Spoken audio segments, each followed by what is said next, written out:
सो बच्चों इस वीडियो में हम बात करेंगे vectors law of addition and its application के बारे में। ठीक है, तो देखो अगर मैं आपको बोलता हूँ कि भाई देखो एक ए वेक्टर है, ओके, और दूसरा कोई बी वेक्टर है। एक ए वेक्टर और दूसरा कोई बी वेक्टर है, तो इसका रिजल्टेंट वेक्टर क्या होगा? तो आप मुझे बताएंगे सर इसका रिजल्टेंट वेक्टर जो होगा वो होगा A vector plus B vector. Okay, so दोनों वेक्टर का इसका जो रिजल्टेंट वेक्टर होता है वो होता है A vector and B vector. लेकिन मैं अगर आपसे पूछूं कि भाई आपने तो रिजल्टेंट वेक्टर बता दिया, अगर मैं दोनों दो से तीन वेक्टर बताऊं कि भाई इसका ए वेक्टर हुआ और एक बी वेक्टर हुआ इस डायरेक्शन में और एक सी वेक्टर हुआ इस डायरेक्शन में, ठीक है, तो इसका रिजल्टेंट वेक्टर क्या होगा? तो तभी आप बताएंगे कि भाई इसका रिजल्टेंट वेक्टर सर होगा A vector plus B vector plus C vector. ठीक है, लेकिन मेरा सवाल ए नहीं, मेरा सवाल ए है कि भाई आपने तो रिजल्टेंट वेक्टर बता दिया, लेकिन इसका मैग्नीट्यूड क्या है? तो आपके पास कोई आंसर नहीं कि भाई मैग्नीट्यूड क्या होगा। तो हमें ऐसा कोई फॉर्मूला चाहिए जो तो डायरेक्शन बताएगा ही, ओके, डायरेक्शन बताएगा और उसका मैग्नीट्यूड भी बताएगा। ठीक है, कोई भी वेक्टर होता है तो उसका डायरेक्शन भी बताएगा और इसका मैग्नीट्यूड भी बताएगा। तो इसलिए हमें एक फॉर्मूला इंट्रोड्यूस करना पड़ेगा, वो है वेक्टर पैरेललोग्राम लो। ठीक है, मैं इधर लिखता हूं vector parallelogram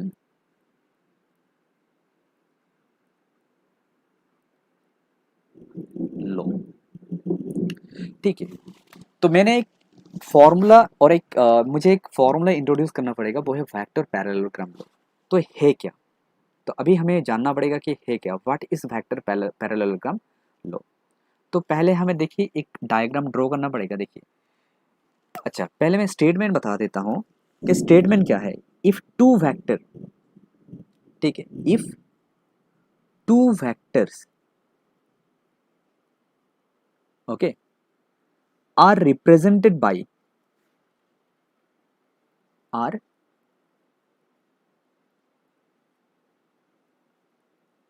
represented by any two adjacent sides of a parallelogram,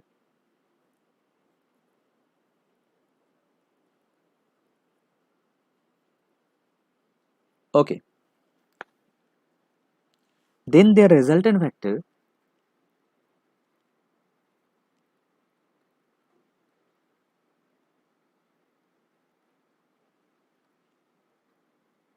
then their resultant vector is represented by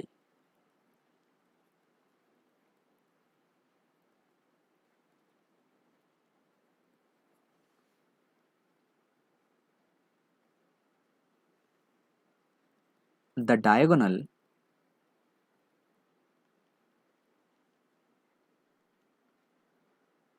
of the parallelogram, of the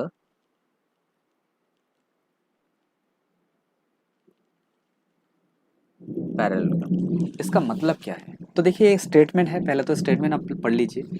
if two vector are represented by any two adjacent side of a parallelogram, then their resultant vector is represented by the, okay, diagonal of the parallelogram। तो देखिए इसका मैं statement आपको समझाता हूँ कि है क्या। तो पहले एक पैरेललोग्राम ड्रॉ करना पड़ेगा।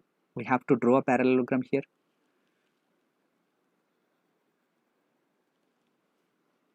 ठीक है, ए वेक्टर हुआ बी वेक्टर, ओके, एक वेक्टर हुआ ए वेक्टर और उसके साथ दूसरा कोई एक वेक्टर है, वो है बी वेक्टर इस डायरेक्शन में। ठीक है, ओके, तो अगर इसका वेक्टर ए जो रिप्रेजेंट हुआ, ए वाला वेक्टर अगर बी वेक्टर होता है, अगर ए वाला वेक्टर ए वेक्टर होता है, अगर इसके साथ हम एक पैरेलल लाइन ले लेते हैं ना, तो ए भी क्या हो जाएगा, ए वेक्टर कौन सा डायरेक्शन में, इस डायरेक्शन में। ठीक है, और ए क्या हो जाएगा, ए वाला जो हो जाएगा, ए हो जाएगा बी वेक्टर कौन सा डायरेक्शन में, इस डायरेक्शन में। ठीक है, ओके, तो एक हुआ ए वेक्टर इस डायरेक्शन में और एक हुआ बी वेक्टर। ठीक है, तो इसका रिजल्टेंट वेक्टर कौन सा होगा?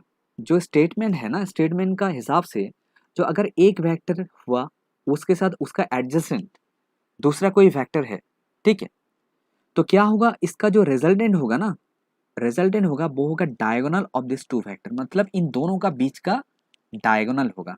ठीक है, तो इन दोनों का डायगोनल कौन सा है, ए वाला, तो ए हुआ इसका रिजल्टेंट फैक्टर। ठीक है, तो रिजल्टेंट फैक्टर क्या हुआ, सोचिए अगर मैंने वेक्टर ट्राइंगुलर लॉ अप्लाई किया हमने, तो ए वाला वेक्टर है ए वेक्टर, ए वाला वेक्टर है बी वेक्टर, तो इसका रिजल्टेंट क्या होगा, देखो भाई रिजल्टेंट तो हो जाएगा, ए होगा A vector plus B vector. ठीक है, कौन सा डायरेक्शन में, इस डायरेक्शन में। ओके, तो अभी हमें पता है कि भाई इसका रिजल्टेंट वेक्टर होगा A vector plus B vector. ठीक है, ना हमें एक डिराइवेशन करना है। ठीक है, एक डिराइव करना है कि इक्वेशन क्या आ जाएगा, इसका फॉर्मूला क्या हो जाएगा। तो लेट अस कंसिडर, एक सोच लेते हैं हम कि इन दोनों का जो एंगल है ना, ये जो दो वेक्टर है ए और बी, इन दोनों का जो बीच का जो एंगल है वो है थीटा। कितना एंगल है, थीटा।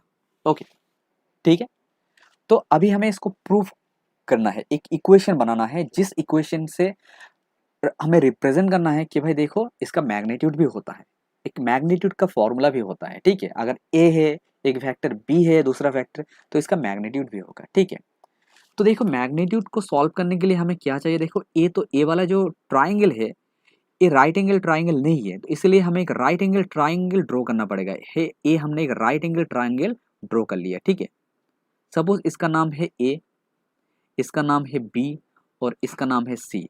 ठीक है, और इसका हम नाम दे दिया डी। ठीक है, ओके, और इसका हमने नाम दे दिया ई। तो हमें क्या पता है, देखो अभी तो ए सी और ए डी सी एक राइट एंगल ट्राइंगल है, जो ए डी सी ट्राइंगल है। ठीक है, एक राइट एंगल ट्राइंगल है या नहीं है, डेफिनेटली ए डी सी एक राइट एंगल ट्राइंगल है। तो अभी देखो बच्चों, अगर मैं आपसे पूछूं कि भाई ये जो ए सी है, ए सी क्या है, हाइपोटेनियस है, ए सी हाइपोटेनियस, राइट। और जो ए डी है वो क्या है, बेस है, और जो सी डी है वो है परपेंडिकुलर है।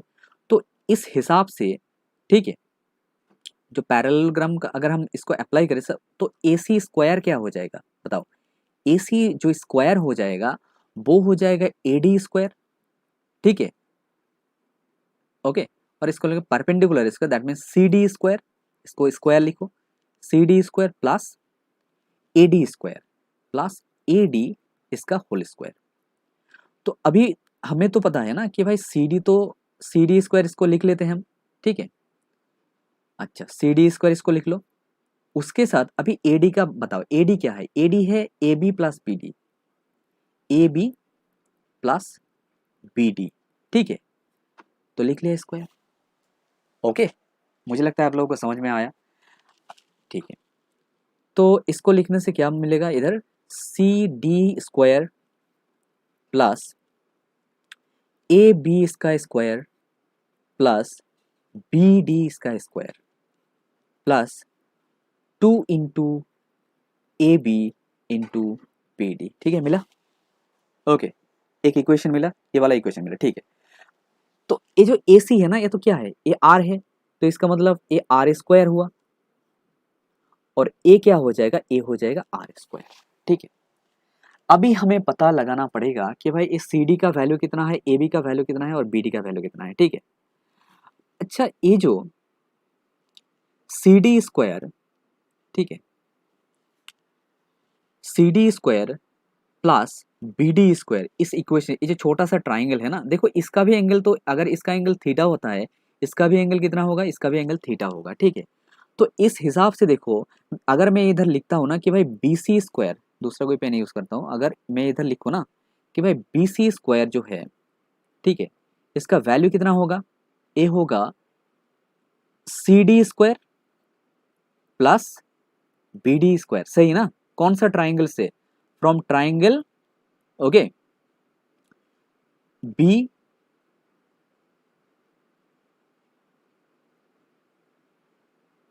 डी सी, इस ट्राइंगल से, बी डी सी ट्राइंगल से ना।